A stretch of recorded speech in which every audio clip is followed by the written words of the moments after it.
Pues bienvenidas a todas las personas que hay conectadas en este momento.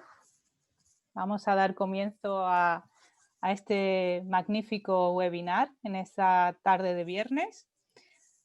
Nos toca vernos a través de la pantalla en los tiempos que nos ha tocado vivir y por ello pues me voy a referir en primer lugar a una serie de cuestiones técnicas, ¿de acuerdo?, que van a salir en pantalla conforme voy explicando algunas de ellas. En primer lugar, por supuesto, recordar que esto es una sesión que va a ser grabada y en ese sentido, pues también tenemos la suerte de que aquellas personas que no puedan unirse ahora mismo a nosotras, pues podrán disfrutar del webinar en diferido, que será subido pues al canal de YouTube de WILF España y, por supuesto, a otros canales que tendremos que estar pendientes de redes sociales y seguro que hay muchas vías para acceder a esa grabación. También recordar que en este webinar se van a usar dos idiomas, tanto el español como el inglés, y contamos para ello con interpretación simultánea. Para aquellas personas que nunca han disfrutado de este servicio en la plataforma Zoom, pues abajo podéis ver una bola del mundo que se refiere a los idiomas. Ahí tenemos español e inglés. Eso se va a referir siempre al idioma que escuchamos. Español para escuchar en español, inglés para escuchar en inglés. ¿De acuerdo? Después de la sesión, de las tres intervenciones, se abrirá el turno de preguntas que debido al corto espacio de tiempo pues van a ser a través del chat. También tenéis abajo en esa pestaña la que pone en el medio chat. Clicando en ella pues se abre la ventana en la cual podéis mandar vuestras preguntas y vuestras reflexiones y serán pues tomadas en cuenta al final de las tres intervenciones. Y por supuesto estamos también en redes sociales tuiteando todo lo que ocurre en este webinar. Ahí tenemos los hashtags que vamos a usar tanto en inglés como en español para una paz feminista, Feminist Peace, feminismo pacifista, mujeres y paz, Women, Peace and Security in 2020 y resolución 1325, todos ellos los hashtags de la sesión. Bien, dicho esto, en primer lugar, estas cuestiones técnicas, pues ahora sí que me toca el honor de presentar, de dar comienzo a este ciclo de webinar que hemos titulado 20 años de la Agenda Mujeres, Paz y Seguridad. En primer lugar, no porque me corresponda necesariamente a mí, sino porque la casualidad ha querido que sea yo la que tome la palabra en primer lugar, pues me toca agradecer, y agradecer de verdad desde la verdad, ¿no? Del sentir de lo que ha sido organizar este ciclo junto con tantas organizaciones que nos hemos unido.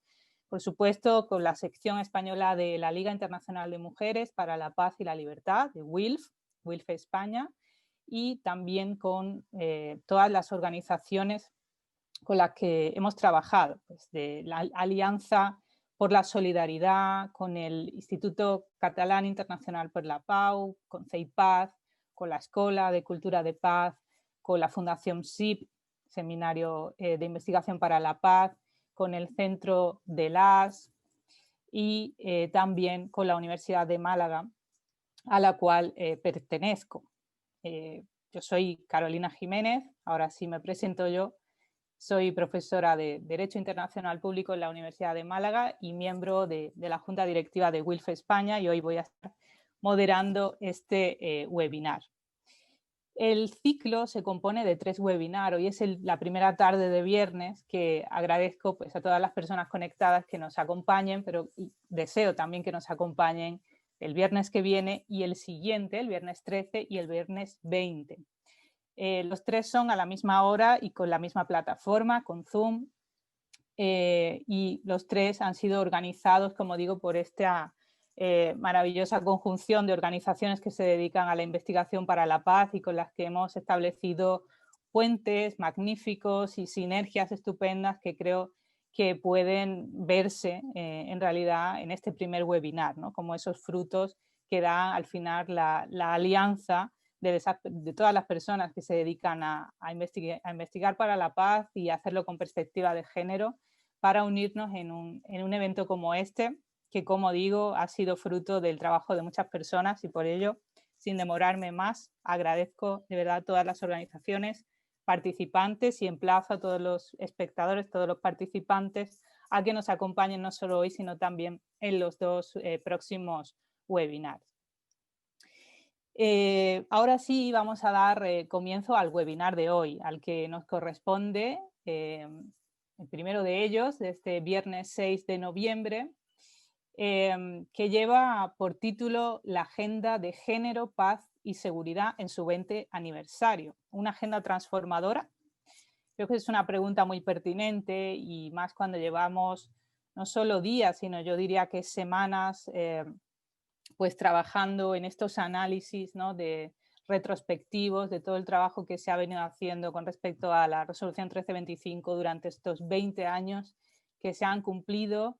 Sin embargo, pues son muchas las cuestiones que quedan todavía en el aire, y son muchos también los análisis más profundos que se necesitan para comprender cuál ha sido realmente el impacto de esta resolución. Yo creo que sin duda esta resolución fue un hito. Trajo a la agenda internacional cuestiones que hasta ese momento habían sido olvidadas, invisibilizadas, quedadas totalmente al margen. Yo incluso dediqué mi tesis doctoral a ello. Hay muchísimos estudios, muchas investigaciones que se han realizado en estos años, pero conviene, como digo, pararse, reflexionar y preguntarnos si realmente esta agenda ha sido transformadora o puede serlo en el futuro. Para ello, pues tenemos esta sesión de hoy en la que contamos con 3 ponentes de excepción. La verdad es que empieza el webinar con muchísimo nivel. Hay que decir que son personas muy comprometidas con el propósito de mujeres, paz y seguridad. Yo, si me permiten, pues voy a presentar a cada una de ellas antes de su turno de palabra. Cada una intervendrá unos 15-20 minutos, y al final de las 3 intervenciones abriremos, como digo, ese turno pues de preguntas, de reflexiones, que seguro que es fructífero, y que por supuesto es al final también lo que buscamos con este webinar, que haya un intercambio, que haya un diálogo, ¿no?, entre todas las voces que están aquí, aunque sea a través de la pantalla. Pues bien, en primer lugar va a intervenir Madeleine Ries. Ella es secretaria general de WILF Internacional. WILF en español es la Liga Internacional de Mujeres por la Paz y la Libertad. Es la asociación pues más antigua de mujeres que luchan por la paz, que luchan por la libertad y luchan por otra manera de resolver los conflictos. Sin embargo, por supuesto, nuestra ponente tiene una larguísima trayectoria, pues, que hace que sea un honor contar con ella. Su trabajo como abogada la ha llevado a precisar conceptos jurídicos indeterminados como el de discriminación en instancias tan importantes como el Tribunal Europeo de Derechos Humanos, el Tribunal de Justicia de la Unión Europea. Es muy conocido y relevantísimo su trabajo también en el Alto Comisionado de Naciones Unidas para los Derechos Humanos, sobre todo en Bosnia, donde tuvo ocasión de luchar y denunciar la explotación de mujeres por parte de los cascos azules de Naciones Unidas. Incluso un personaje que se refiere a ella, pues aparece en la película Whistleblower, que recomiendo para aquellas personas que no la han visto. Podría extenderme muchísimo más, pero no quiero robar tiempo de las intervenciones, y simplemente me gustaría subrayar pues su trabajo continuado por la causa de la paz con perspectiva de género, y sus muchísimas publicaciones, intervenciones y análisis que sin duda hoy pues van a ser una de las intervenciones que nos van a mostrar cuáles son las claves, ¿no?, que tenemos que sacar de estos 20 años y de los próximos 20. Así que, bueno, sin demorarme mucho más, Madeleine, the floor is yours. Thank you so much. That's a really kind introduction, Carolina. Gracias. Qué presentación tan amable, Carolina.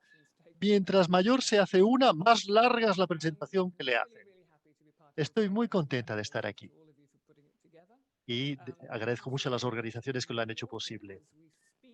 Es un gran honor. Gran honor. Mientras estamos hablando, se están haciendo muchas transformaciones con el hecho de que este hombre de color naranja se largue de la Casa Blanca por fin. Cuando hablamos de la agenda de mujeres por la paz y la seguridad, tenemos un gran récord en los últimos 4 años, de lo cual hablaré.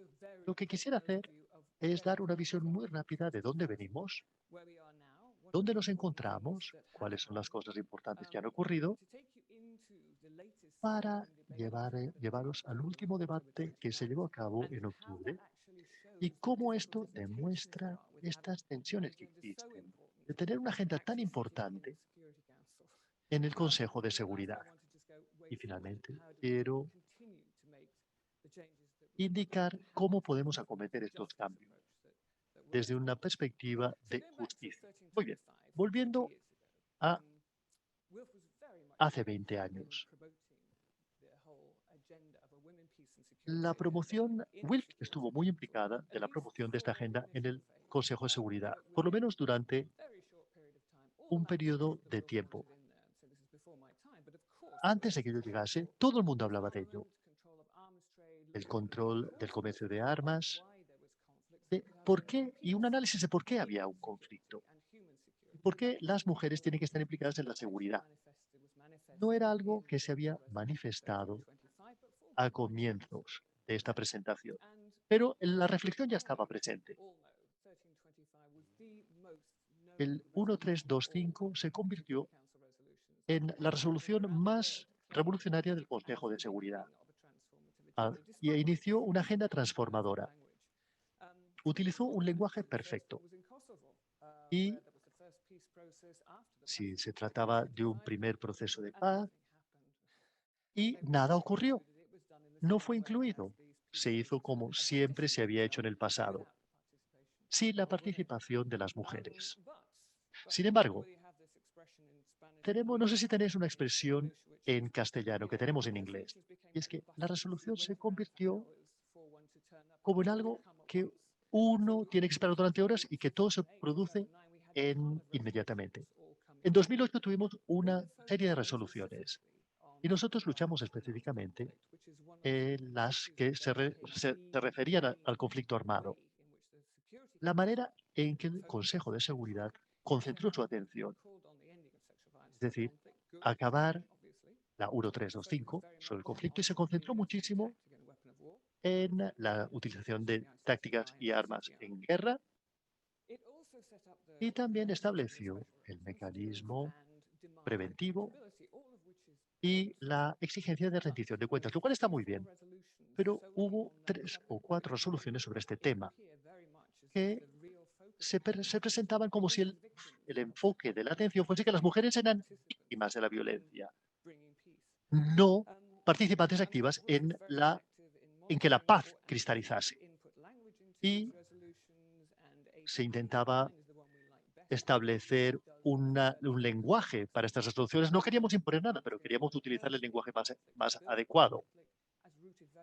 Y queríamos hacer ver que digamos, el militarismo y la economía son las bases fundamentales del conflicto. Y luego tuvimos otro tipo de enfoques, las resoluciones, antes de pasar a la de Sudáfrica. Y diré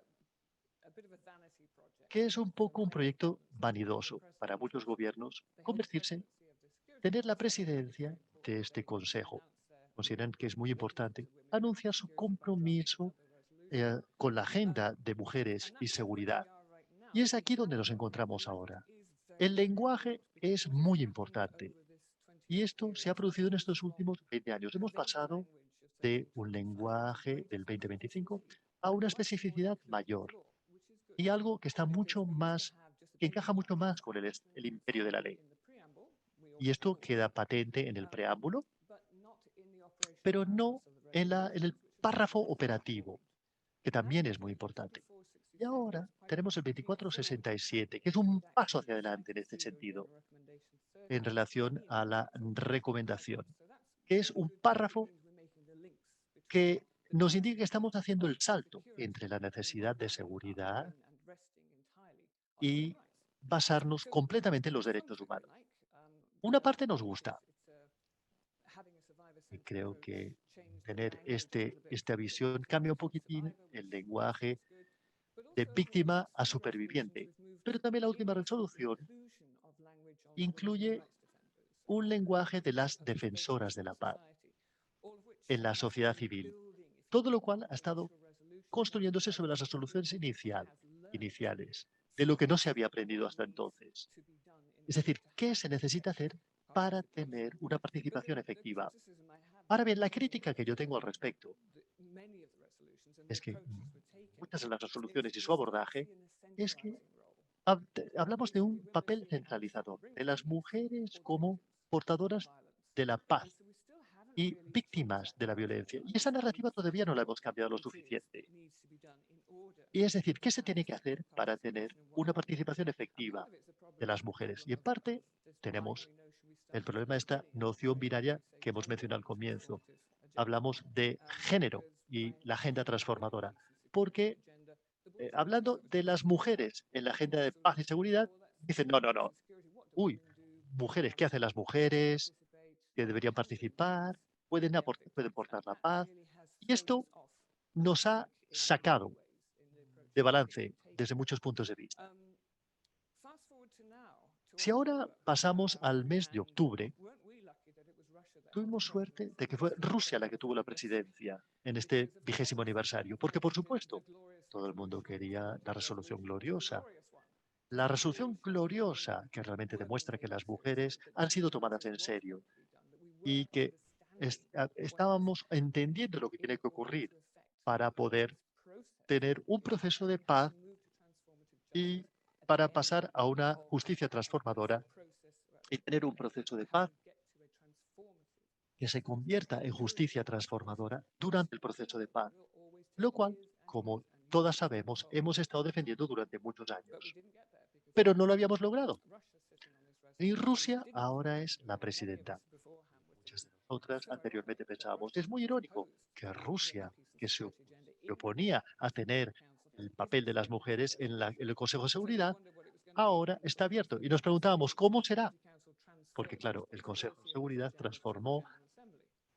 le pasó esta agenda a la Asamblea General, pero no lo hicieron. Y lo que tuvimos es una buena resolución, en tanto en cuanto que recuerda todas las resoluciones previas y hace un llamamiento a la implementación plena de ella. Y esto es muy importante, porque de todo lo que hemos estado hablando todo este tiempo es por qué la implementación de la resolución no cristaliza. Y hablaré de esto en breves instantes, pero lo tenía. Y una de las preocupaciones que tuvimos en el grupo de trabajo es por qué en este párrafo inicial tienen dudas. Y esto nos remite a la conversación sobre el hombre de color naranja de la Casa Blanca. Estados Unidos estaban muy opuestos a los derechos reproductivos, como sabéis, y se han opuesto a cualquier lenguaje que pudiese ser de alguna manera asociado a las mujeres y la protección de los derechos reproductivos. Y introduciendo esto, pensamos que estaban de alguna manera confrontándose a los Estados Unidos y a que vetasen una resolución, lo cual estaría muy bien, porque ellos no querían esta resolución, pero tendrían que, bueno, harían que las personas, digamos, que habían defendido este punto de vista de manera tan fuerte, quedasen mal ante un veto de los Estados Unidos. Y bueno, es un juego. Odio decir esto, pero es un juego de poder y todo el mundo empieza preocupándose por los detalles más minúsculos del lenguaje utilizado en la resolución. Y un buen lenguaje es importante, pero también significa que lo que tienes es un juego entre los distintos estados, los buenos estados, los malos estados, y no llegas a la cuestión de manera honesta, porque en el grupo de trabajo que trabaja muy duramente juntos y que de alguna manera trabajan para intentar que las cosas malas no sucedan. Al final, si escuchamos el debate mismo, creo que fue un debate extraordinario, porque tuvimos unas intervenciones excelentes. Y todos, desde la República Dominicana, bueno, se podrían unir al WILF. Hablaban de los obstáculos estructurales en la participación de las mujeres en los procesos de paz causados por el patriarcado, el militarismo, el capitalismo y la política. Y esto es lo que queremos en la resolución, por supuesto. Y no es lo que vamos a lograr, porque, como todas seréis conscientes, esto es lo que WILF ha estado pidiendo desde el primer momento. El final del militarismo y de la securitización para empezar a trabajar en la paz. Y esta fue una intervención magnífica de algunos estados y también de una mujer de Afganistán, que nos recuerda que a medida que se debate esta resolución, en Afganistán hay una falta total de participación por parte de las mujeres. Es decir, que básicamente, ¿dónde llegamos? La resolución no tenía referencia alguna a la sociedad civil, ni tampoco a nuestras propias recomendaciones. Para mí, y yo tengo una visión distinta de muchas otras, a mí no me importa, porque ya tenemos eso. Eso lo teníamos en la otra resolución. Se trata más bien de la implementación total. Rusia ha adoptado el lenguaje de los defensores de los derechos humanos y de la participación de las mujeres y están dispuestos a apoyar esa declaración. En cambio, fue rechazada. Muchos comentadores dicen que fue rechazada porque era una resolución rusa, básicamente. Si hubiese venido de otro estado, quizás no habría votado en contra, lo cual demuestra, una vez más, cómo nuestra agenda está siendo objeto de un juego por parte del paisaje internacional, especialmente por parte de China en estos momentos, que no están para nada comprometidos con la agenda de paz y seguridad y género. Bien, y es con esto con lo que acabamos, con un debate. Y es trágico. Votaron contra la resolución de manera que no tenemos una resolución. Y todo acabó un poquitín en lo que no podríamos llamar una celebración. No podríamos llamar una celebración. Yo creo que no deberíamos preocuparnos demasiado sobre eso. Sabemos cómo funciona el Consejo de Seguridad. De hecho, yo he hablado con el Consejo de Seguridad y considero que son los que ponen en peligro la agenda de género, seguridad y paz. Ni siquiera le prestan atención a los argumentos que se presentan y que forman parte inherente de nuestro trabajo. Ellos simplemente tienen un abordaje que se basa en un juego de poder. Por lo tanto, ¿qué podemos hacer? Ahora tenemos 10 resoluciones. Hemos tenido algunas posibilidades excelentes. Existe un marco referencial normativo que es bueno. Y tenemos la ley, el derecho que nos apoya. Y tenemos organizaciones que están trabajando en todo ello. No sería una sorpresa para nadie cuando en este año emitimos un informe titulado ¿Dónde están las palabras? Porque lo que vemos es que hacemos un seguimiento, lenguaje, de las resoluciones en los países, en los mandatos específicos de los países. Porque es aquí donde la implementación debería estar sucediendo. Es aquí donde los departamentos de asuntos políticos deberían asegurarse de que todo lo que el Consejo de Seguridad ha exigido sea puesto en ejecución, en el mandato, en la manera en que se implemente. Y no será una sorpresa para nadie saber que trágicamente la gran mayoría de estos mandatos específicos tienen muy pocas referencias a cualquier resolución. La agenda es importante, se dice, la agenda, tienen un asesor de la agenda, pero la resolución no está ahí. Y ahora es una parte fundamental de que las mujeres de la sociedad informen a las Naciones Unidas cómo las resoluciones deberían ser implementadas. Y de eso, la información vuelve al Consejo de Seguridad, lo cual debería quedar reflejado en la agenda. Y esto no alcanza el Consejo de Seguridad mismo, aunque han expresado que quieren apoyar esta cuestión, no lo están haciendo. porque el informe del secretario general de estas agencias sobre el terreno no están proporcionando esa información. Y por lo tanto estamos perdiendo todo ese trabajo en lograr que las resoluciones se implementen.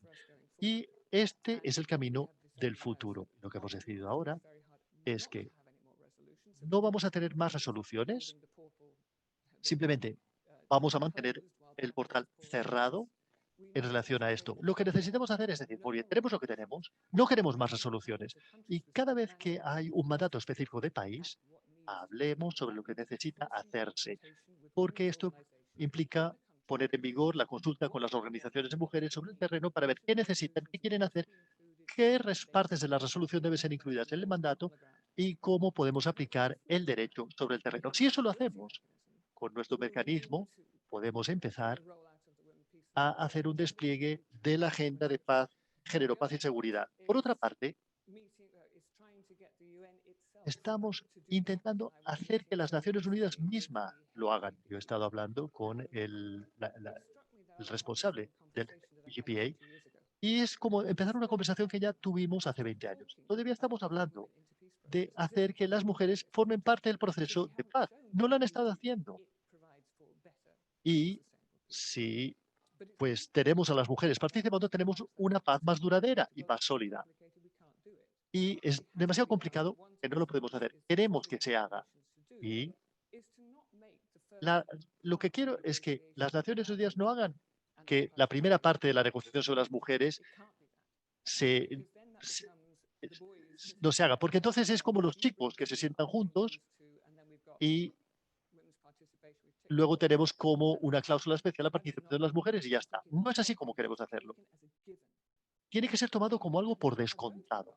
Y las mujeres estarán participando. Y entonces, ¿ahora qué hacemos para que esto ocurra?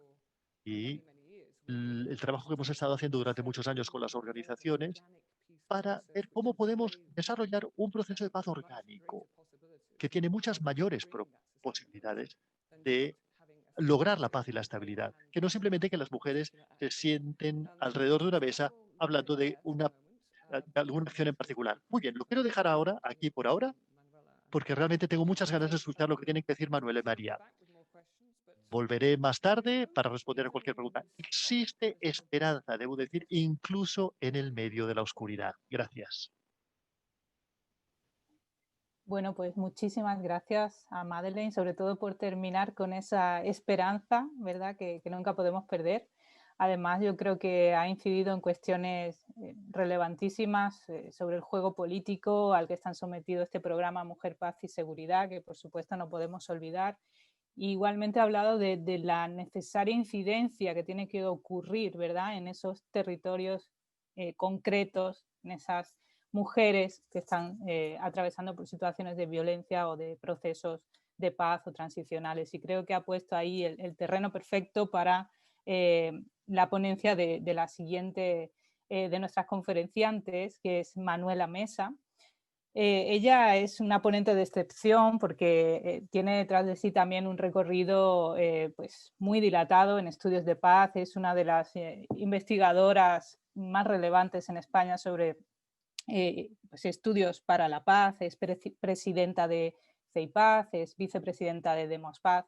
También es la vicepresidenta de la sección española de WILF.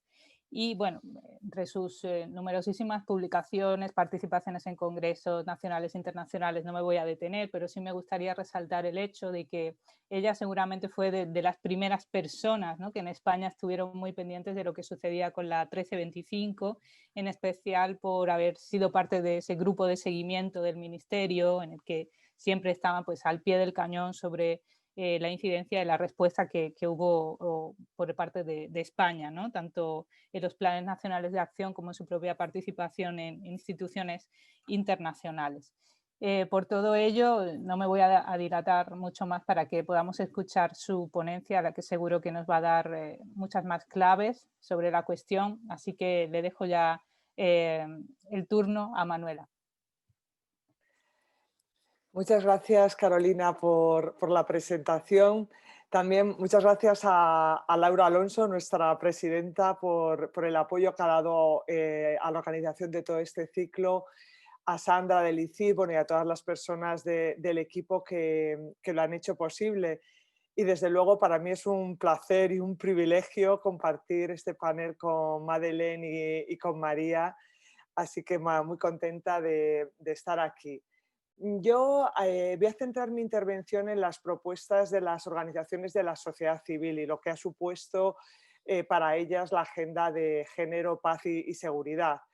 Y esta es una dimensión que me parece realmente muy importante y que la quiero ilustrar con mi propia experiencia, ¿no? Cuando en el 2009 iniciamos un proyecto que se llamaba 1325 Mujeres Tejiendo la Paz, en el que nos planteamos dar a conocer esta resolución tan desconocida, nombrando a 1325 mujeres que a lo largo de la historia y en el momento actual han hecho una importante contribución a la construcción de la paz.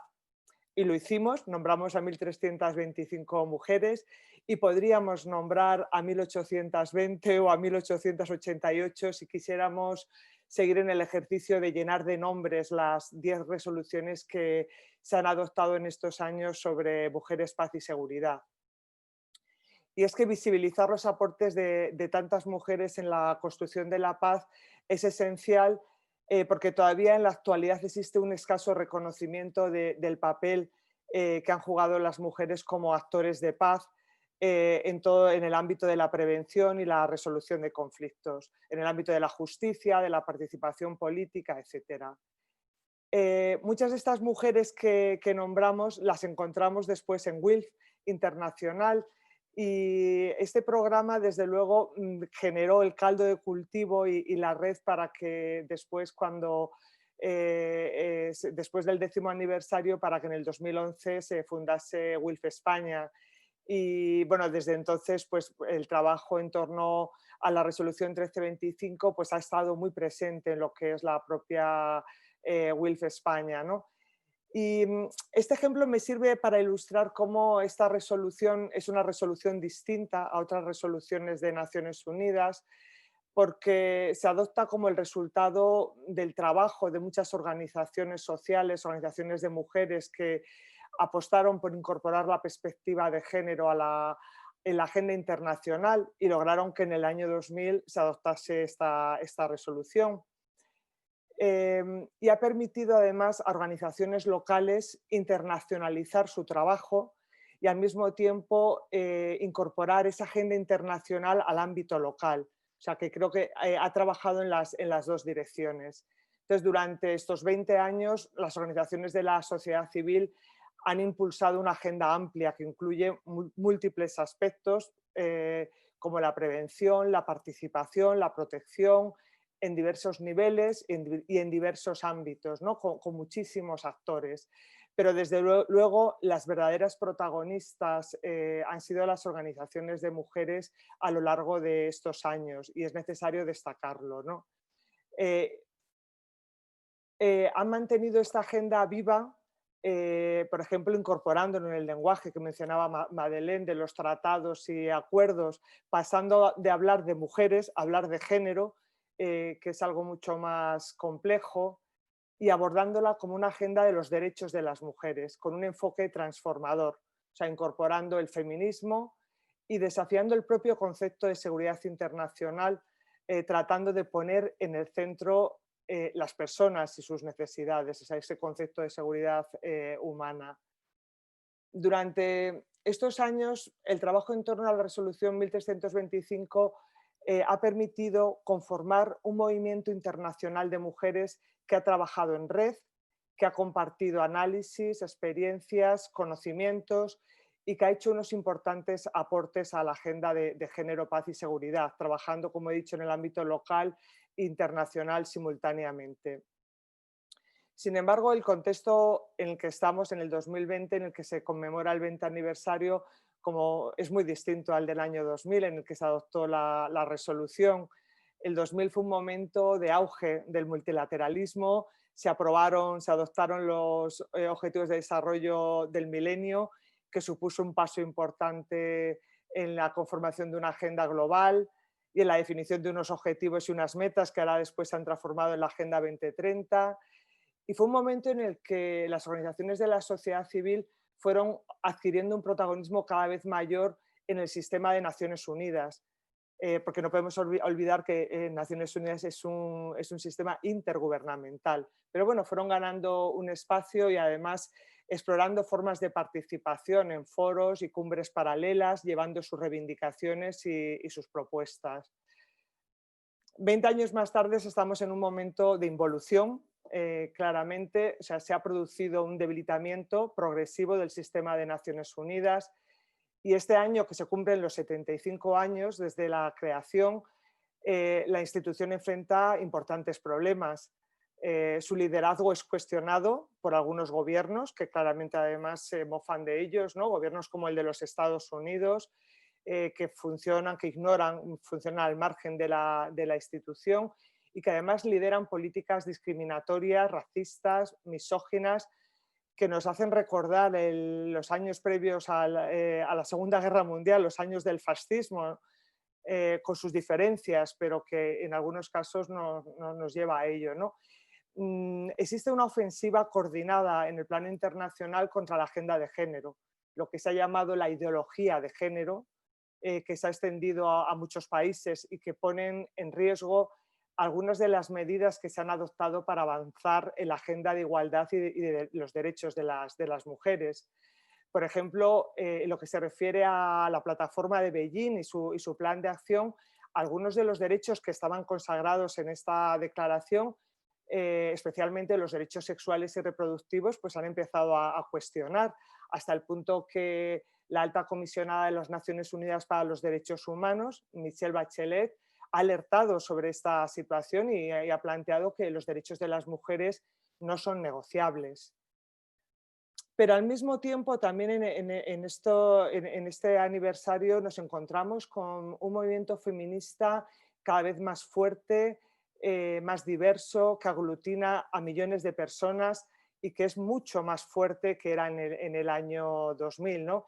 Y que de alguna forma ha tenido también la capacidad de hacer propuestas y de permear la propia agenda de mujeres, paz y seguridad, en lo que se refiere también en términos de movilización y de formular propuestas concretas. Yo diría que la incorporación del feminismo pacifista y su apuesta por una agenda transformadora que vaya a las raíces de la discriminación y a los factores estructurales que legitiman la violencia es uno de los aspectos que creo que vale la pena también señalar.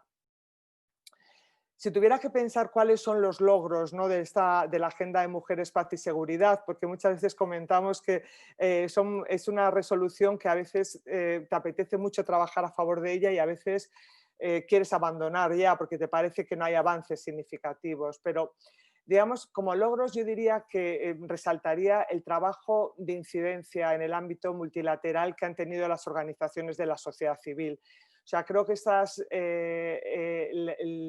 redes internacionales como el grupo de ONGs de trabajo sobre mujeres, paz y seguridad ha hecho un trabajo excepcional en elaborar propuestas a lo largo de estos años para lograr avanzar en esta agenda. Ha contribuido, por ejemplo, a que las voces de las mujeres que viven en zonas en conflicto sean escuchadas, utilizando, por ejemplo, la fórmula ARRIA.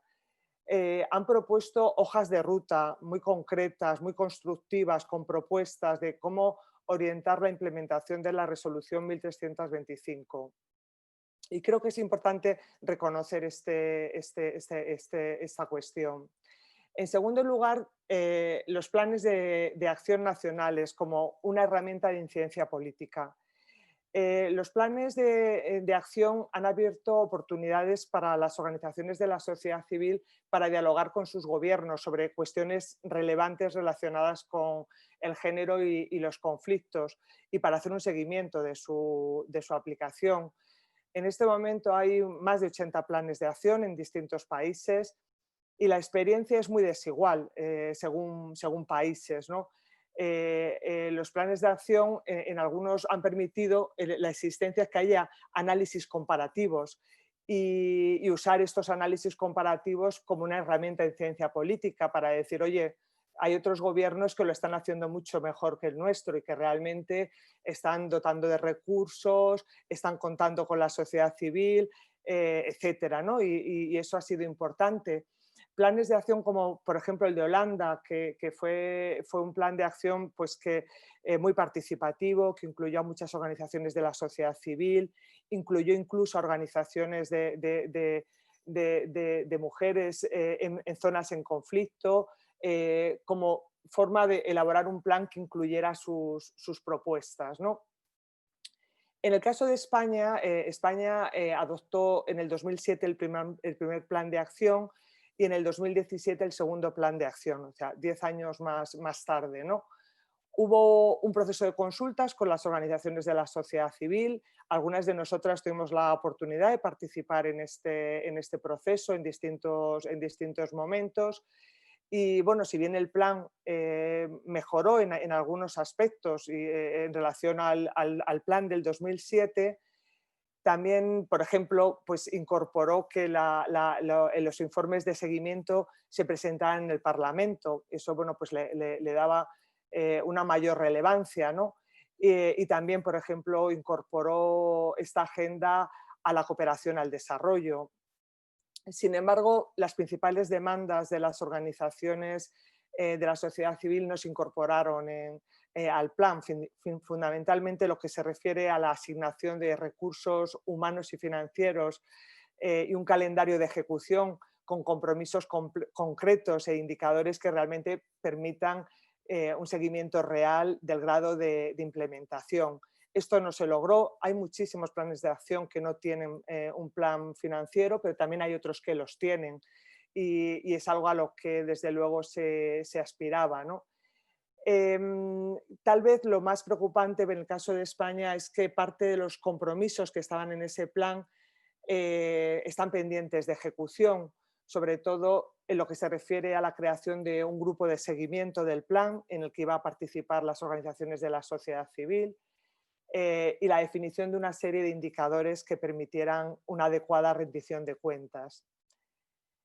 También otra de las críticas que se ha hecho en el caso del Plan de Acción Español ha sido pues, un gran protagonismo por parte del Ministerio de Defensa frente a otros ministerios, lo que ha hecho que predomine una agenda de seguridad clásica que no cuestiona el papel y las raíces de los conflictos armados y del militarismo, y por lo tanto no apuesta por una redefinición de la seguridad y no incorpora, digamos, otras experiencias. Es decir, que la agenda de Mujer, Paz y Seguridad como una agenda de los derechos de las mujeres queda en un segundo plano. También en el caso de España yo diría que hay una brecha entre el discurso a favor de la igualdad de género en el plano internacional, donde bueno, pues el gobierno español tiene mucho prestigio, y defiende realmente esta agenda, con lo que significa la implementación en el ámbito, en las políticas nacionales. Aunque también creo que es justo decir que con este nuevo gobierno todavía hay oportunidades, ¿no? para avanzar en este sentido. Es decir, que sí que hay manifiestamente una diferencia con el pasado. Y en relación a los planes de acción me gustaría también señalar un ejemplo que para mí es muy curioso, y es el caso de Colombia, que es un país que no tiene un plan de acción, pero en el que la resolución 1325 es una referencia muy importante para las organizaciones de la sociedad civil y la utilizan como un instrumento de incidencia en el ámbito local para la definición de políticas a favor de la construcción de la paz con la perspectiva de género. Por lo tanto, en resumen, diría que los planes de acción pues han favorecido la creación de redes de organizaciones muy diversas, una articulación entre ellas, entre organizaciones feministas, pacifistas, de derechos humanos, de desarrollo, y han creado, digamos, se han creado espacios importantes, ¿no? para generar conocimientos, para recoger buenas prácticas, para hacer recomendaciones, que son importantes también tenerlas en cuenta. Aunque es muy importante también que los planes de acción sean algo más que un documento de buenas intenciones, ¿no? y que realmente tienen que convertirse en una hoja de ruta para avanzar en esa agenda por la igualdad. Un tercer logro que me gustaría señalar es la apropiación de la agenda de género, paz y seguridad por parte de las organizaciones locales, en lo que se ha llamado la localización de la agenda. que es muy interesante también, ¿no? Porque como desde el ámbito local, digamos, he intentado llevar esta agenda, por además considerarla que es más factible, ¿no? Esta localización de la agenda muestra cómo el apoyo a las organizaciones de mujeres, desde luego, es una apuesta segura que permite tener un conocimiento mucho más a fondo, mucho más amplio sobre lo que ocurre realmente en las zonas en conflicto, así como sobre las necesidades reales de la población que es víctima de la violencia. Y además contribuye al fortalecimiento del tejido social en el que participan activamente las mujeres. ¿Cuáles serían los obstáculos principales que ha enfrentado esta agenda en este tiempo? Bueno, yo diría, en primer lugar, la falta de voluntad política por parte de los gobiernos, ¿no? Que se traduce en que muchas de las propuestas para avanzar en la implementación de la resolución no están institucionalizadas, no forman parte del núcleo central de la acción y por lo tanto dependen de la voluntad personal y se consideran opcionales, algo opcional que se puede hacer o no hacer, ¿no? Además, con frecuencia no existe el vínculo o este es muy escaso entre los documentos políticos que definen unas líneas de actuación y las acciones que se llevan a cabo en el terreno.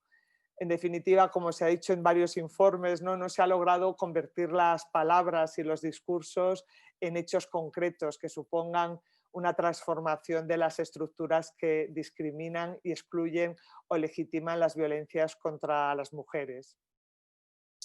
Un segundo obstáculo es las propias limitaciones que presenta el Consejo de Seguridad de las Naciones Unidas, con una estructura realmente que hace muy difícil avanzar en esta agenda.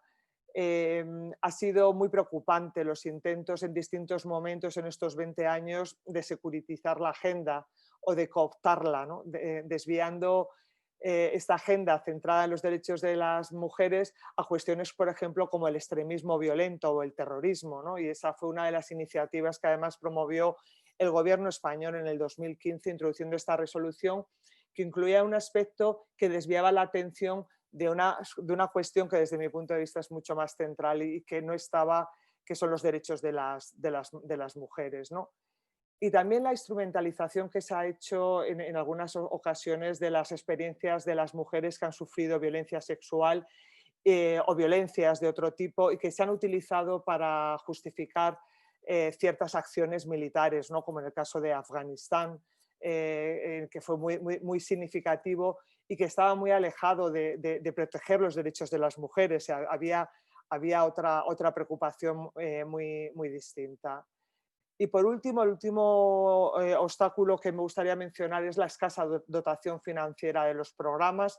Ha habido diversos intentos, pero realmente el compromiso financiero ha sido muy pequeño, imposible. Es decir, no se corresponde la ambición de la agenda con los recursos que se han destinado.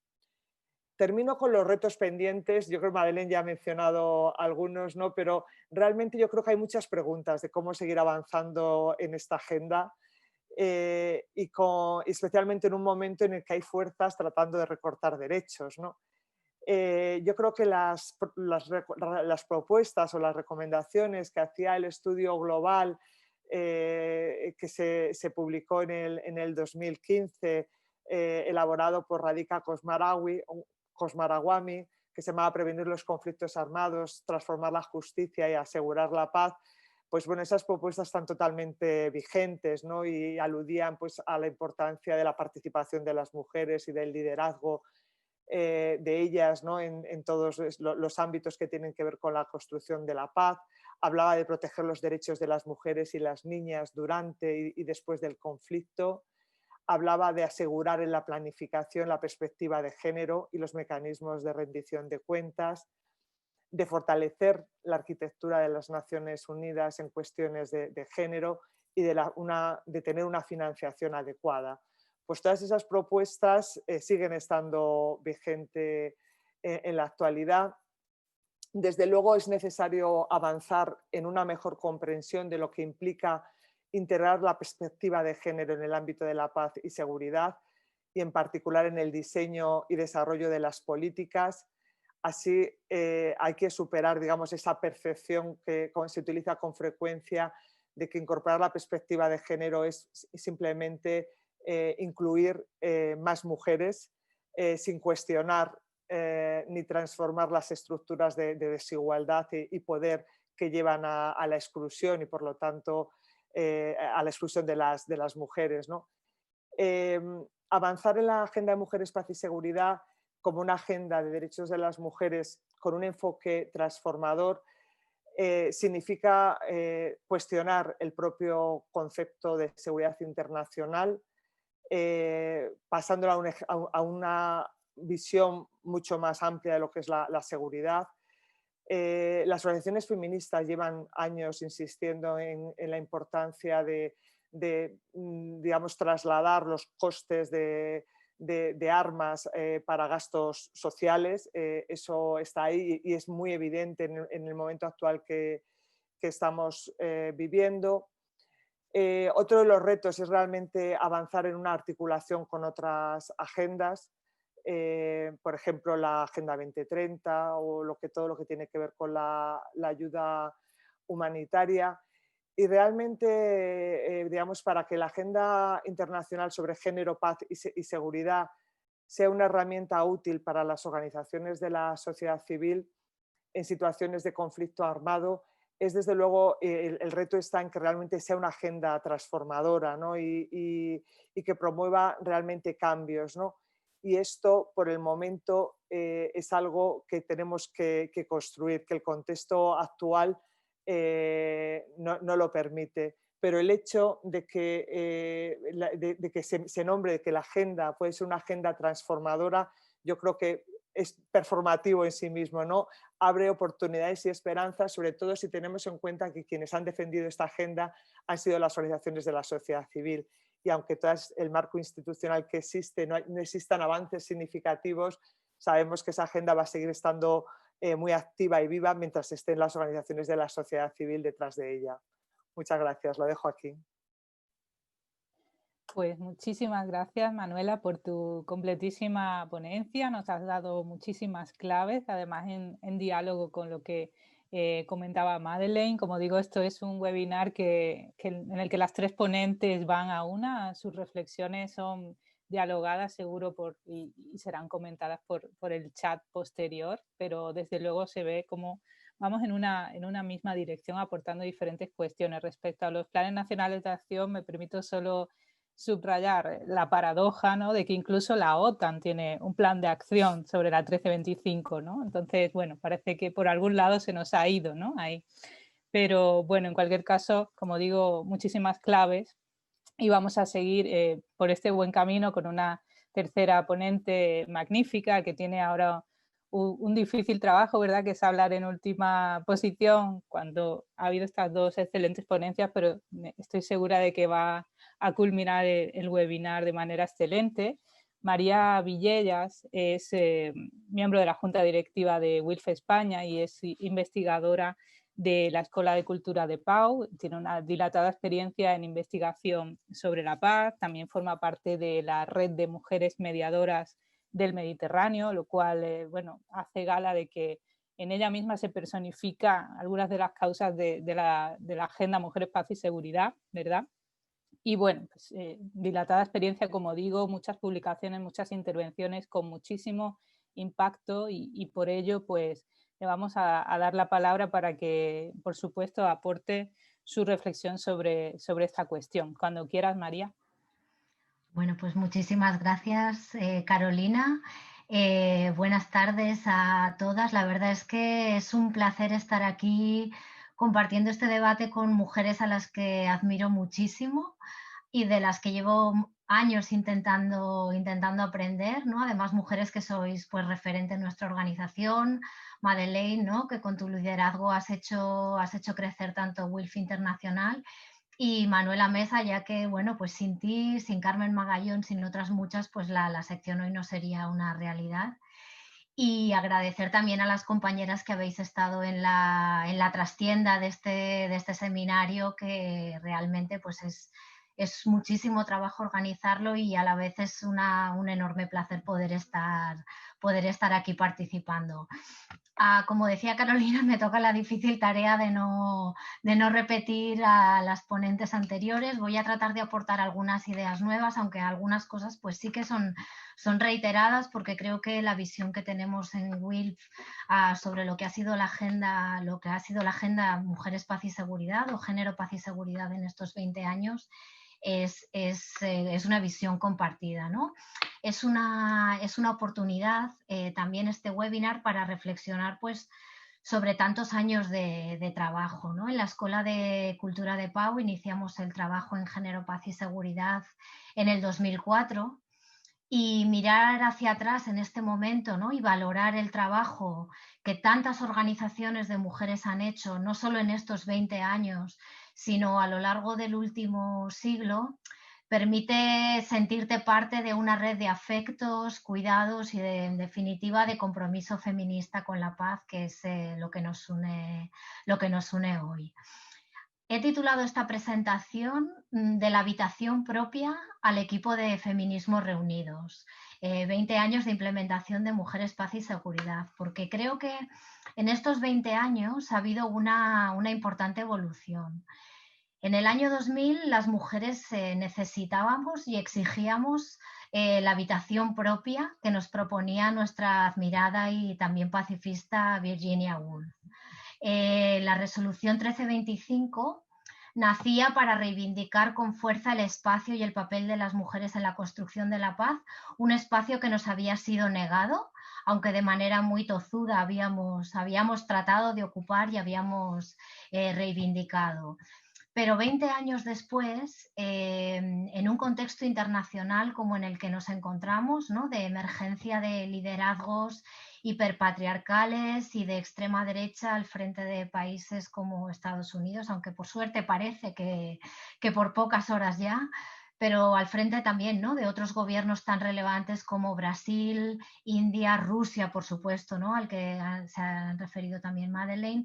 También, ¿no? Estos liderazgos que se extienden con fuerza en toda Europa en un contexto de pandemia y de militarización creciente. Creo que en este momento ya no necesitamos tanto una habitación propia como un equipo de feminismos reunidos. No sé si conocéis este maravilloso juego, que es una especie de trivial feminista que se creó hace unos años gracias a un crowdfunding en el que pues, miles de mujeres pusimos un poquito de dinero para poder crearlo y en vez de ganar quesitos como en el trivial clásico, ganas tarjetas que representan a Angela Davis, a Judith Butler, a Frida Kahlo o a Simone de Beauvoir. Y la verdad que si no habéis jugado, recomiendo una tarde de feminismos reunidos con vuestras amigas en las que sumar conocimientos e intuiciones para divertiros aprendiendo sobre nuestras genealogías feministas. Bueno, pues los obstáculos y los retos que nos plantea esta agenda Género, Paz y Seguridad 2 décadas después son tan grandes que requieren de un buen equipo de feministas pacifistas que sean capaces de unirse con las amigas del movimiento antirracista, con las amigas del movimiento ecologista, por mencionar solo algunas de las alianzas que me parecen clave en este momento. Ha habido muchos avances, Manuela, te has referido a varios de ellos, Madeleine también, ¿no? Además de las resoluciones del Consejo de Seguridad, en las últimas 2 décadas se han desarrollado otros instrumentos políticos y normativos como los planes de acción, como la recomendación número 30 de la CEDAW. Se han creado figuras institucionales muy importantes, como la representante especial del secretario general sobre la violencia sexual en los conflictos o el equipo de expertos que la asesora para temas de mujeres, paz y seguridad de la Unión Europea. Es decir, que ha habido avances también en el plano institucional. Y en paralelo, las organizaciones de la sociedad civil han articulado gran parte de su acción en contextos de conflicto armado en torno a las exigencias de esta agenda. Y han surgido también iniciativas transversales que han unido, ¿no?, a mujeres de ámbitos muy diferentes, como las redes de mujeres mediadoras que agrupan a diplomáticas, académicas, a sociedad civil, para reclamar una participación activa de las mujeres en las negociaciones de paz. La sociedad civil, como señalaba también Manuel, ha sido un actor clave y crucial, ¿no? Y y organizaciones de mujeres de todo el mundo se han movilizado de forma constante a lo largo de estas décadas, articulando esos esfuerzos locales y globales. También ha crecido la participación de las mujeres en los procesos de paz, aunque de manera irregular, gracias a los ingentes esfuerzos de incidencia de muchas organizaciones, ¿no? En ocasiones de forma concertada con otros actores como Naciones Unidas o algunos gobiernos. Y la sociedad civil ha estado también activa en campañas internacionales muy importantes, como las que acompañaron al proceso de aprobación del Tratado del Comercio de Armas o la campaña para la prohibición de las armas nucleares, reconocida con el Premio Nobel de la Paz en el 2017 y en la que tuvieron un papel fundamental organizaciones feministas como WILPF. Sin embargo, 20 años después, ¿no? Y a pesar de estos avances, el potencial que tiene esta agenda, que es un enorme potencial, no se ha logrado completamente y está muy lejos de haberse logrado, de hecho, y hay muchísimos retos pendientes, ¿no? Estamos en un contexto internacional en el que hay una importante tensión, por un lado, entre los avances en igualdad de género y la fortaleza cada vez mayor del movimiento feminista, ¿no? En alianza con otros movimientos como la defensa de los derechos de la población LGTBI. Y por un lado, ¿no? La consolidación de esos liderazgos ultraconservadores y patriarcales que tienen una agenda política centrada en la restricción de los derechos de las mujeres y de la población LGTBI. Es decir, acabar con el feminismo forma parte de su agenda política. Y ahí, pues, por supuesto, ¿no? Dentro de ese acabar con el feminismo está también acabar con la agenda Mujeres, Paz y Seguridad, que, como habéis señalado tanto Madeleine como Manuela, pues pone en cuestión esas visiones patriarcales de seguridad, ese militarismo dominante.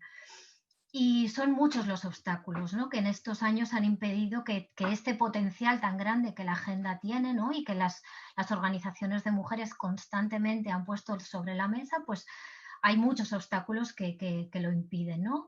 Algunos de ellos relacionados como el propio espacio del que emana la agenda, y Manuela, tú te has referido también a ello, ¿no? El propio Consejo de Seguridad de la ONU, y Madeleine también en tu intervención sobre cómo ha sido este último debate en octubre, ¿no?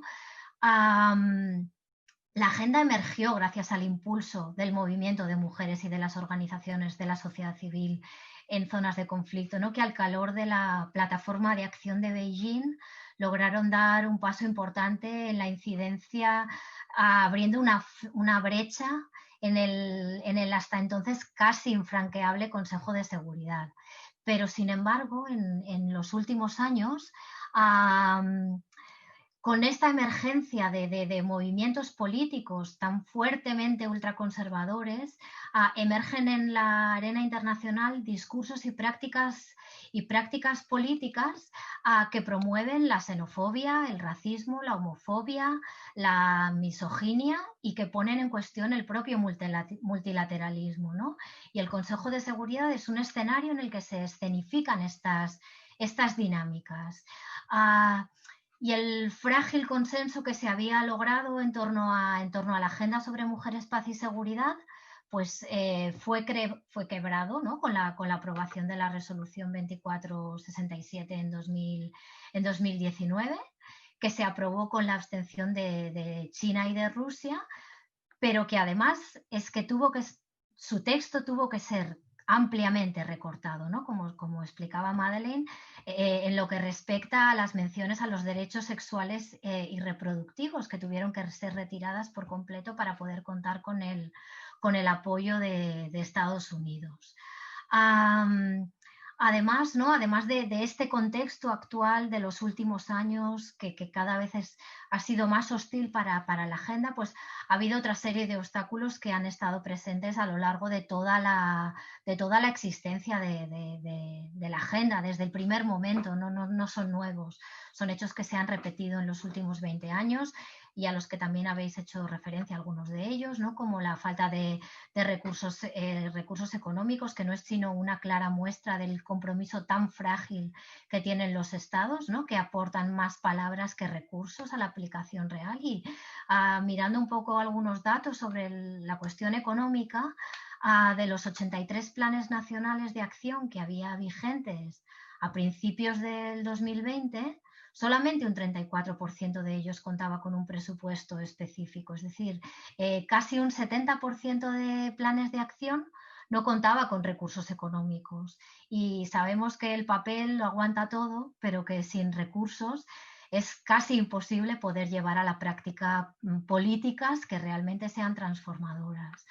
Esta falta de voluntad política, esta frágil voluntad, ha sido un lastre en la implementación de la agenda, ya que paradójicamente en las últimas 2 décadas los estados han tratado de ocupar un espacio central, desplazando a la sociedad civil del protagonismo inicial que tuvo, y lo que ha tenido como consecuencia una burocratización excesiva, ¿no?, de la agenda, con la aprobación incesante de nuevas resoluciones, 10 resoluciones en total, sin que éstas se hayan llevado a la práctica de manera sustantiva, ¿no? Y recuerdo que durante la celebración del 15 aniversario, cuando se anunció la aprobación de la resolución 2242, que como decía Manuela antes, explicaba, pues el gobierno español tuvo un papel muy importante, la sociedad civil señaló que no era el momento de aprobar nuevas resoluciones, sino que era el momento de mostrar verdaderamente un compromiso contundente con las resoluciones que ya existían, ¿no? Y posteriormente esa tendencia se ha incrementado todavía más con la aprobación de nuevas resoluciones que a lo que han llevado ha sido a la exclusión de algunos derechos reconocidos, sobre todo en el ámbito sexual y reproductivo, ¿no? Y es que realmente no podemos separar la protección de las mujeres frente a las violencias de género de su participación y del reconocimiento de los derechos, ¿no? y de la garantía de las garantías para la rendición de cuentas frente a violaciones de derechos fundamentales.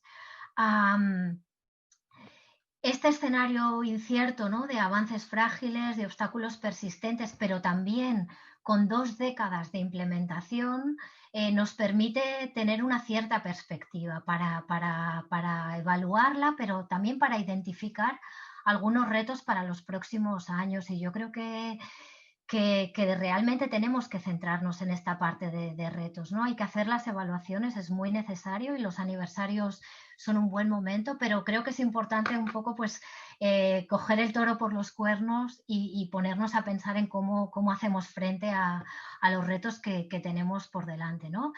Yo creo que estos años han mostrado que la agenda es una agenda muy amplia, y esto ha sido un importante reto, ¿no?, para los actores responsables de la implementación de la agenda.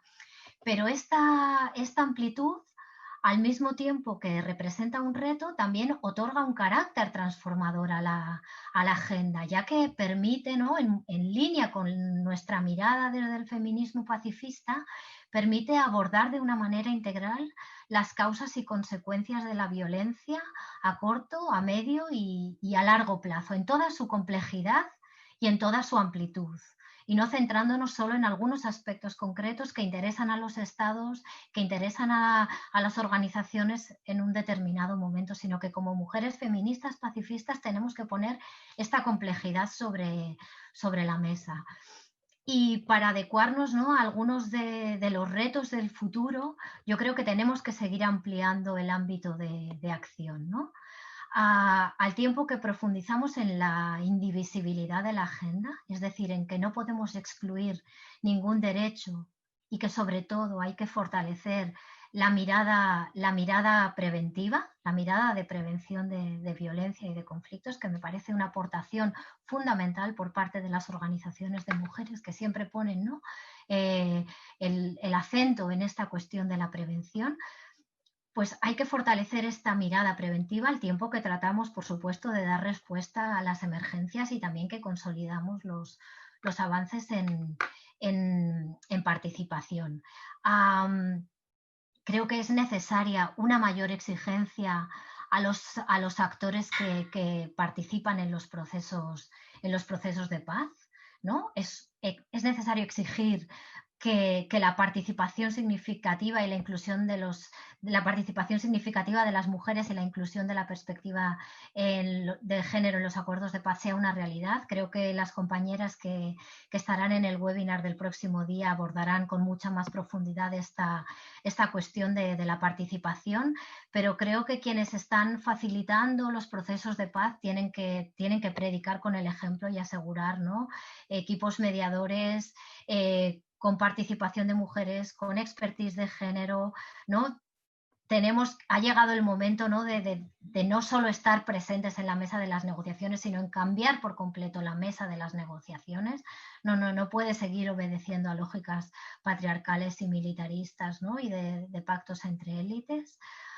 Creo que también es importante destacar, ¿no?, el papel de otros actores cruciales para el desarrollo de la agenda, como pueda ser, por ejemplo, el de las defensoras de los derechos humanos, que son en la actualidad víctimas de innumerables amenazas y de ataques contra su vida y contra el ejercicio de sus propios derechos, ¿no? Y es necesario redoblar los esfuerzos para garantizar su protección y al mismo tiempo también fortalecer su participación política. Y en este sentido creo que tenemos ante nosotras el importantísimo reto de ser capaces de tejer alianzas fuertes con otras agendas de transformación cruciales. Manuela, tú has mencionado algunas, ¿no? La Agenda 2030, por ejemplo. Yo me voy a referir a otras que creo que también son enormemente importantes para los próximos 20 años, ¿no?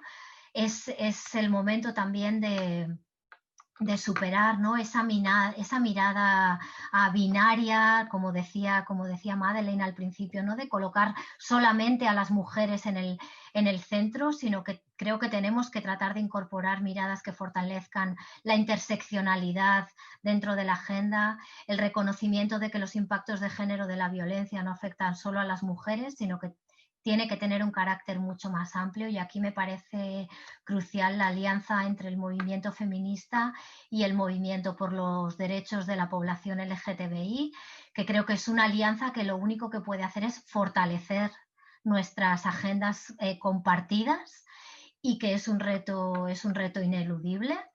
Creo que también es muy importante fortalecer la alianza con la agenda sobre juventud, paz y seguridad, que también ha emergido con fuerza en los últimos años, y creo que, ¿no?, a nivel internacional las jóvenes y los jóvenes se están convirtiendo en un actor político crucial. Y aquí también, pues, creo que es importante poner de manifiesto, ¿no?, enlazando estas agendas con la agenda de la justicia climática global, en la que los jóvenes están también protagonizando, pues, esas reivindicaciones, ¿no?, de lucha frente al cambio climático y frente a la degradación medioambiental. Creo que es fundamental que los esfuerzos para hacer frente a la emergencia climática se hagan desde una perspectiva de género interseccional, ¿no?, que aborde las desigualdades que se acentúan como consecuencia de las devastadoras consecuencias de la emergencia climática, pero de la misma manera la Agenda Mujeres, Paz y Seguridad tiene que incorporar también los principios de justicia climática y sostenibilidad medioambiental. Y aquí creo que contamos con un activo importantísimo, porque el movimiento ecologista, los movimientos de justicia ambiental y el movimiento de Mujeres por la Paz son movimientos cercanos, que de hecho en muchos momentos han sido las mismas mujeres que han protagonizado ambos movimientos, ¿no? El movimiento contra las armas nucleares es un claro ejemplo de esa alianza, y creo que en este momento es fundamental que fortalezcamos, ¿no?, para hacer esfuerzos conjuntos para hacer frente a la emergencia climática, con una mirada de construcción de paz y con una mirada de reconocimiento de los derechos de las mujeres, de la población LGTBI y también de las poblaciones racializadas, ¿no?, sobre quienes la emergencia climática, pues, está teniendo impactos tan fuertes. La pandemia que estamos viviendo ha puesto en evidencia esta crisis global de cuidados que vivimos como consecuencia de la emergencia climática, como veníamos denunciando durante décadas las feministas, y cómo solo desde los cuidados a las personas y al planeta seremos capaces de superar esta crisis. Y aquí creo que el Movimiento de Mujeres por la Paz tenemos muchísimo que aportar, ¿no?, a esta mirada de la seguridad desde los cuidados, la seguridad humana, la seguridad desde una mirada mucho más integral, que ponga en el centro a las personas y no a los ejércitos y los estados. Así pues, creo que en un contexto internacional de creciente militarización, de expansión de liderazgos patriarcales en medio de una pandemia gravísima, la Agenda Internacional sobre Género, Paz y Seguridad tiene el reto de seguir siendo una herramienta útil y eficaz para la construcción de una paz transformadora, ¿no?, que haga frente a desafíos globales como conflictos armados complejos y prolongados con graves consecuencias de género, o la emergencia climática a la que ya me refería. Pero también tenemos desafíos locales, ¿no?, como pueda ser la situación de las defensoras de los derechos humanos. La agenda debe servir de impulso para la transformación de las políticas de paz y de seguridad global, y esto solo se logrará con voluntad política por parte de los estados y con la acción concertada de todos los actores relevantes. Pero en el contexto actual, para que la agenda siga siendo genuinamente transformadora, es crucial que la sociedad civil y las organizaciones de mujeres sigamos siendo la piedra angular de la agenda, manteniendo nuestra capacidad crítica de identificación de debilidades, pero sobre todo de identificación de oportunidades y de brechas por las que seguir tratando de aportar nuestra mirada feminista y pacifista para lograr la plena implementación de la agenda. Muchas gracias. Muchísimas gracias, María, por tu intervención. La verdad es que has superado con creces el objetivo tan difícil que se te planteaba hoy. Como tú bien has dicho, la agenda es muy amplia y también el análisis, ¿no?, es muy amplio. Hay muchísimos elementos que considerar y creo que entre las tres ponencias prácticamente se ha tocado todo, y además de una manera profunda y pausada, ¿no?, puesto que lleváis mucho tiempo estudiando la agenda Mujeres, Paz y Seguridad. En este punto, como habéis comentado, tenemos ya un acervo normativo más que suficiente, ¿verdad? Tenemos 10 resoluciones de Mujer, Paz y Seguridad y muchísimo derecho que se ha derivado tanto a nivel internacional como nacional. Quedan, por supuesto, esos retos abiertos, sobre todo en zonas de conflicto y posconflicto, como bien habéis reseñado. Y bueno, pues todas esas cuestiones que habéis comentado, que seguro que han suscitado más de una reflexión, pues comento que desde este momento y hasta las 6, porque tenemos que acabar puntuales, pues se abre el turno de preguntas a cualquiera de nuestras ponentes, pero en principio pues a las 3, ¿no?, porque se han referido al mismo objeto, que es este análisis de los 20 años de la 1325. Por eso pues podéis escribir vuestras preguntas, si puede ser de manera concisa, para que podamos gestionarlas y puedan responder. Y mientras se van pues desarrollando esas cuestiones, sí que me gustaría preguntar brevemente a las ponentes. María ha apuntado un poco en ese sentido, pero me gustaría ir un poco más allá. En estos tiempos, ¿no?, que vivimos de pandemia, ¿cómo creéis que está afectando, que puede afectar, sobre todo a posteriori, a la agenda Mujeres, Paz y Seguridad?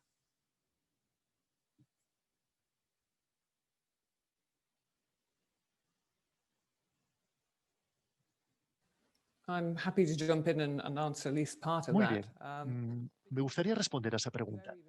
Yo creo que ha sido muy difícil para las mujeres participar en los sistemas multilaterales, tal y como lo hemos visto. Hemos visto cuán restringida ha sido la participación de la sociedad civil como resultado de la pandemia. También, lo que es más importante, la pandemia dentro de la pandemia de la violencia contra las mujeres ha restringido nuestra posibilidad de participar. Y por supuesto el impacto económico de la pandemia mismo, que ha sido desproporcionadamente alta entre las mujeres, ha restringido aún más nuestra posibilidad de participar. Y gran parte de la economía de los cuidados es llevado por las mujeres. Pues bien, todo esto hace que el retrato de las mujeres el retrato de las mujeres ha sido expuesto por la pandemia, no solo en términos de violencia, sino también en términos de cuidados. Y esto ha limitado aún más nuestra participación efectiva sobre el terreno, más que en el Consejo de Seguridad. Y yo creo que es extremadamente importante explicar esto. WILPF acaba de publicar los principios para una estrategia ante el COVID. Y eso lo presentamos en el Consejo de Seguridad. La necesidad de traer un alto al fuego para la protección de las mujeres, pero no solo las mujeres en el contexto de la pandemia, también provisiones para enmarcar dentro de este contexto y definir lo que pueda tener un impacto inmediato sobre estas poblaciones más vulnerables. Y por lo tanto, las mujeres están en el centro de nuestro trabajo de defensa. Y, digamos, esto ha sido especialmente motivado por las capacidades transformadoras de esta agenda. Y esto lo tenemos que relacionar con los planes nacionales de acción para ver que lo que podamos hacer tiene que desarrollarse alrededor de estos principios. Hay una expresión maravillosa que es piensa globalmente y actúa localmente. Y esto es lo que tenemos que hacer en relación a esta agenda. No todo está perdido a pesar de el enorme desafío del patriarcado en estos momentos.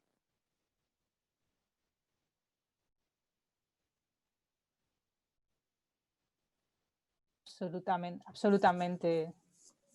No sé si Manuela o María quieren añadir algo o pasamos a otra de las cuestiones que plantea la audiencia.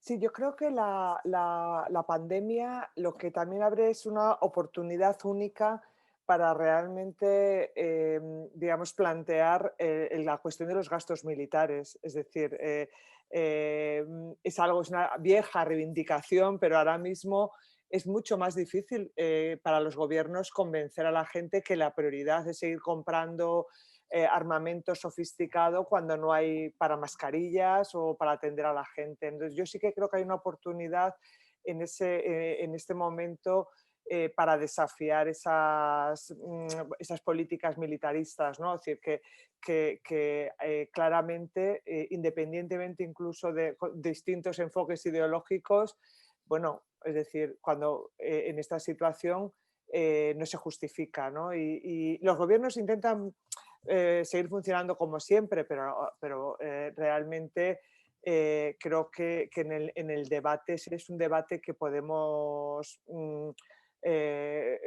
ganar o que podemos cuestionar muy claramente en este contexto, ¿no? Muy bien. Bueno, voy a dar la palabra, aunque sea virtualmente, a una pregunta que llega al chat de preguntas y respuestas en concreto por parte de Pilar. Ella nos comenta que hemos hablado mucho de las dificultades y de los retos, pero nos pide que también comentéis algo, por favor, sobre qué ha servido después de estos 20 años, concretamente los conflictos bélicos, saber si está sirviendo de algo, ya que ese marco normativo es muy abundante, si hay alguna información relevante sobre, bueno, de qué ha servido en concreto a las mujeres, que supongo se refiere a mujeres en conflicto o posconflicto. Vale, ¿Quién pues se anima? Si queréis yo empiezo creo que, bueno, si estuvieran aquí las compañeras de WILPF Colombia, del IMPAL Colombia, podrían explicar maravillosamente bien cómo la resolución 1325 ha servido muchísimo, ¿no? para para lograr que las mujeres colombianas pues acabaran teniendo un papel muy importante en el proceso de paz de Colombia, pero no es, aunque seguramente es el mejor ejemplo que tenemos, donde no, que se logró un acuerdo de paz que incorporó la perspectiva de género, hubo participación de las mujeres víctimas, pero también de las mujeres constructoras de paz. Encontramos que realmente a nivel local a muchas organizaciones de mujeres que están trabajando en contextos de violencia, la resolución les ha servido como una herramienta para fortalecer sus procesos de incidencia, ¿no? y su trabajo de construcción de paz. Las agendas, yo creo que es importante decir que son agendas locales para las organizaciones de mujeres, ¿no? Y es muy importante, ¿no?, que fortalezcamos esas agendas feministas locales y no las perdamos. Pero saber que hay una herramienta a nivel internacional coloca a la sociedad civil delante de los gobiernos en una posición diferente, en una posición de más fortaleza. Las mujeres de muchísimos lugares han logrado hacerse con un hueco en los espacios oficiales de negociación de paz, pero no solo en los espacios oficiales, sino también el propio proceso de empoderamiento de muchas organizaciones de mujeres. Yo creo que WILPF, con todas las secciones que tiene, ¿no?, a nivel internacional, igual Madeleine puede proporcionar algún ejemplo más concreto, pero todas las compañeras de África, en Asia también, en Afganistán, en Pakistán, en Nepal, en muchísimos lugares han utilizado la resolución 1325 en contextos de conflicto armado para poner sobre la mesa sus reivindicaciones y fortalecer estas reivindicaciones. ¿Algo más que añadir el resto de ponentes? I think just to follow up from Maria, I completely... Sí, para seguir lo que acaba de decir María, estoy de acuerdo con María. Es un punto de refuerzo. Lo que ocurre en el Consejo de Seguridad, lo que las mujeres han hecho con esto. Tenemos a mujeres en Yemen que dicen, no voy a esperar a una invitación para formar parte de estos procesos de paz. Ya estoy aquí. Y la resolución así indica que puedo hacerlo. Es decir, no esperar pacientemente y tranquilamente y obedecer de juntillas, sino presentarse y estar allí. Y asimismo quisiera decir que obviamente no hay muchas personas en la webinar que sean miembros o que vivan en estados que puedan formar parte de la presidencia del Consejo de Seguridad, pero tenemos que asegurarnos de que ninguno de estos proyectos introduzca cosas innecesarias. Lo que queremos es que se concentren en la implementación de lo que ya tenemos, de manera que el proceso de paz del Yemen, por ejemplo, lo que estamos viendo es, por ejemplo, en la red de mediadoras. Necesitamos de redes de mediadoras para que trabajen directamente con la sociedad civil sobre el terreno en estos conflictos, proporcionando apoyo sobre cómo utilizar y cómo afirmar y reafirmar sus derechos, lo cual lo podemos hacer también a través del Consejo de Seguridad. Y lo más importante es que las mujeres mismas tienen que asumir y apropiárselo de ellos. Es nuestro. Y no tenemos que esperar a ninguna invitación por parte de los hombres para participar en estos procesos de paz. Sí, yo creo que hay tantas experiencias bonitas. Yo recuerdo en el aniversario de 2015 de la resolución que justamente estaba Anita, que es de WILPF Congo, hablando pues con la ministra de Asuntos Exteriores en aquel momento, Margot Wallström, allí, o sea, directamente, es, bueno, realmente, y que además ella había tenido la oportunidad de conocer a Margot Wallström cuando ella era encargada para los temas de violencia sexual, ¿no? Entonces, es decir, esa experiencia de trabajar en lo local y también tener influencia en el ámbito internacional, creo que es muy importante, ¿no? Es decir, para, digamos, sentir que todo, o sea, que lo que están sufriendo, la lucha de ellas, que no están solas y que hay todo un trabajo, toda una red internacional que apoya, que trata de darles voz, que trata de hacer iniciativas de solidaridad. O sea, yo creo que digamos, identitariamente, o sea, como colectivo, es muy importante, ¿no? Y esa red sí que se ha ido construyendo con los años y es muy diversa, es muy plural y hay muchos aprendizajes. Es decir, en Colombia en concreto, digamos, cuando se estaba en las conversaciones, se tomaba como referencia qué otros contextos había habido en los que habían participado las mujeres, ¿no? Y se miraba qué había pasado en Liberia, qué había pasado en Uganda, es decir, en otros lugares para tratar, ¿no?, de aprender. Y desde luego lo importante que es en las negociaciones en Colombia es que serán una referencia para la agenda de género en otros contextos de conflicto armado. Pero eso significa generar todo un conocimiento, todo un saber y difundirlo y que forme parte como del acervo, ¿no?, de las organizaciones locales e internacionales, ¿no?, en ambos sentidos. Muchas gracias. Bueno, yo me veo en la obligación como profesora de Derecho Internacional de decir, las 10 resoluciones no son papel mojado y además vienen del Consejo de Seguridad. Como han comentado nuestras ponentes, son pues el marco normativo por el cual estas mujeres pueden reivindicar, ¿no?, que se hagan realidad, como muy bien han explicado. Les paso a las ponentes otra pregunta, creo que de rabiosa actualidad, sobre el cambio de gobierno, ¿no?, esperado en Estados Unidos. ¿Creéis que puede significar un giro favorable en Naciones Unidas y por tanto, en esta agenda? Is that to me? Supongo que esto va dirigido a mí. No ha acabado todavía, no ha acabado. Sí, la respuesta es que sí. Estoy convencida de ello, porque Biden es un hombre que defiende el multilateralismo y es un ferviente convencido en la promoción del sistema multilateral. Esperamos que haya un abordaje completamente nuevo en la agenda del Consejo de Seguridad y que la referencia a los derechos sexuales y reproductivos dejará de estar bloqueada y se unirán de nuevo a los acuerdos de París. O sea que estoy muy esperanzada de que, digamos, no estamos muy esperanzados con la política extranjera norteamericana, nunca estamos esperanzados con eso, pero creo que la cosa mejorará muchísimo. Y estamos esperando mucho que esta administración norteamericana cambie de una vez. Y particularmente en el ámbito de Naciones Unidas, porque no podemos olvidar que en estos 2 años se ha privado incluso la entrada de mujeres a Estados Unidos por, bueno, pues por las políticas que se han implementado. Entonces, es desde luego una gran noticia si se hace realidad.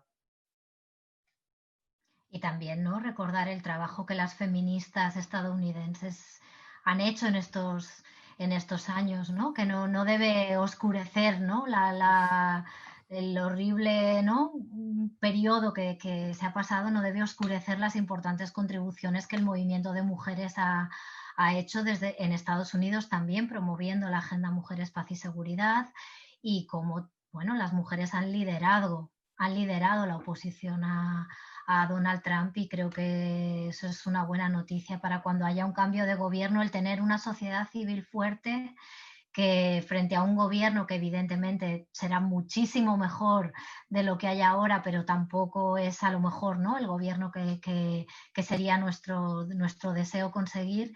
Cuando hay un movimiento de mujeres detrás fuerte presionando, es más fácil que la agenda pueda llegar a ser una realidad. Exacto, pues muchísimas gracias a las tres. Yo creo que ha sido un webinar que daría para mucho más, ¿verdad? Que muchas de las personas que nos han escuchado pues tienen dudas, tienen más preguntas. Tenemos que cerrar por el tiempo, pero les emplazamos a que se conecten en los 2 webinars que quedan, el viernes que viene y el viernes siguiente.